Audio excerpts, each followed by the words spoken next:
Ayan, medyo marami-rami na tayong natutunan, okay? So, recall niyo po yung mga tinuro ko before, no? So, mayroon tayong tinuturo about acne, mayroon tayong tinuro about attitude, and then may tinuro tayo about belief, okay? So, this time naman, 2 words lang po yung ituturo ko sa inyo. Sabi ko nga, maiksi lang po yung mga topics natin every day, ano? Para talagang ma-absorb natin, okay? So, 2 words lang po yan. Fear and faith. Okay? Alam niyo ba yung fear and faith na yan? Pareho yung meaning, di ba? Bakit pareho yung meaning, di ba? Tingnan niyo po to. Ang meaning po na 2 words na yan, fear and faith. Paniniwala sa hindi mo nakikita. Tama ba? Di ba? Paniniwala sa hindi mo nakikita. Kaya lang, yung fear, paniniwala sa hindi mo nakikita na negative, di ba? Natakot ka sa hindi mo nakikita. Hindi mo pa nga alam kung may mumu ba diyan, di ba? Hindi mo nga alam pagpasok mo sa na totoo ba na may multo diyan, di ba? Natatakot ka kasi naglalaro na sa isipan mo yung takot, paniniwala mo sa hindi mo nakikita. Pero the negative side yung fear na 'yan. Positive side naman, yung paniniwala sa hindi mo nakikita, about sa paniniwala naman, talagang darating sa'yo, na talagang ibibigay sa'yo, na talagang na talagang totoong, di ba, mga ganun ba? So, the best thing yung faith about sa, about sa faith natin kay God, ganyan. So, hindi natin nakikita, pero naniniwala tayong totoo siya. Di ba, mga ganun? Nakuha nyo, pareho siyang meaning, no? Paniniwala sa hindi nakikita, di ba? Pero ikaw lang po yung mag-decide niyan. Saan ba yung mas gusto mo? Yung paniniwala sa hindi mo nakikita na negative o paniniwala sa hindi mo nakikita na positive, di ba? Kasi yung negative talaga, kung tutuusin, para nininervyos ka no?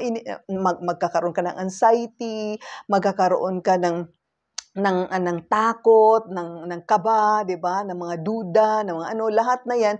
Pero kung iisipin mo, takot lang 'yan sa paniniwala na parang totoo, parang hindi, 'di ba? Parang ganyan, madagdagan ba yung buhay mo diyan kung matatakot ka dahil lang sinabi ng iba sa iyo na ganyan? Wala naman no? Magkakaroon ka pa ng niyan, stress, magkakaroon ka pa ng niyan, yung tawag yan, sakit-sakit dito, mga lusay-lusay dito dahil natakot ka sa sinabi nila.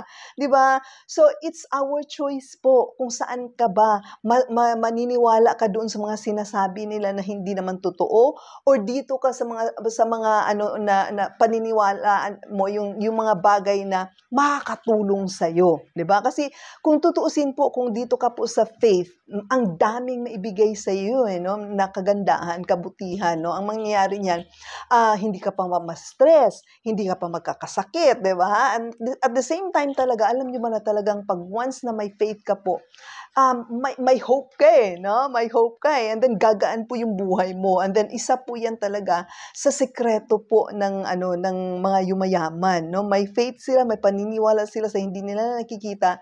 And then mamamagnet po nila. Mind is really a magnet po na siyang matutunan niyo po sa series na to. Kasi the moment po na ma-master mo lahat po yung mga tinuturo ko sa iyo isa-isa, doon po papunta tayo doon sa meditation. Ayan.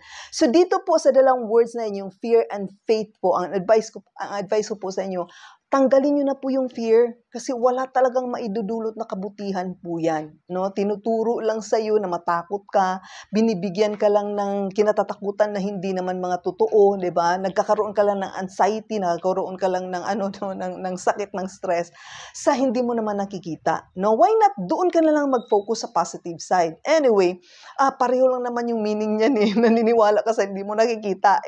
Dito ka na lang sa mas mabuting effect na mapupunta sa iyo, 'di ba? Hindi ka pa magkaroon ng stress, 'di ba? Happy hormones lagi yung nandiyan sa iyo, 'di ba? Kaya mangyayari niyan yung mga cells mo magiging happy. Actually, soon po mayroon din po akong maituturo na ganyan kasi ang dami ko po talagang natutunan na kung saan yung self-healing pala ng body natin, kayang-kaya talaga. Perfect talaga po talaga yung body natin. Kaya lang magsisimula po yan sa paniniwala.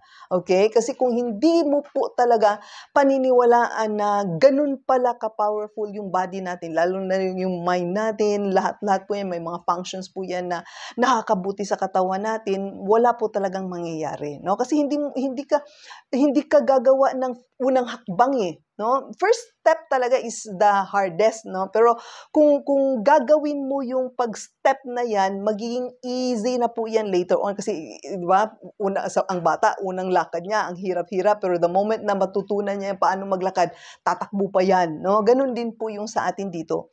So, advice ko talaga sa inyo, labanan niyo po yung fear na yan kasi wala pong maidudulot na kabutihan yan. Okay?